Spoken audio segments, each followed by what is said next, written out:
ಯತ್ನಾಳ್ ವಿರುದ್ಧ ಶಿಸ್ತು ಸಮಿತಿಯಿಂದ ನೋಟಿಸ್ ವಿಚಾರ ಇವತ್ತಷ್ಟೇ ನೋಟಿಸ್ ನೀಡಿದ್ದಾರೆ ನೋಡೋಣ ಎಂದ ವಿಜಯೇಂದ್ರ. ಒಗ್ಗಟ್ಟು ಶಿಸ್ತು ಕಾಪಾಡುವುದು ಕರ್ತವ್ಯ ಅಂದ್ರು ಅಶ್ವಥ್ ನಾರಾಯಣ್.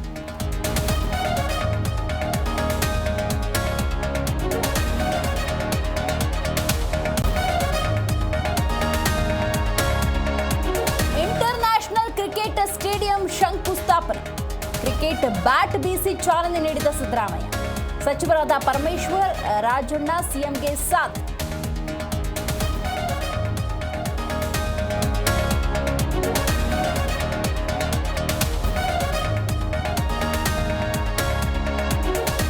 ಸೋಯಾಬೀನ್ ಬಣವೆಗೆ ಬೆಂಕಿ, ರೈತ ಕಂಗಾಲು.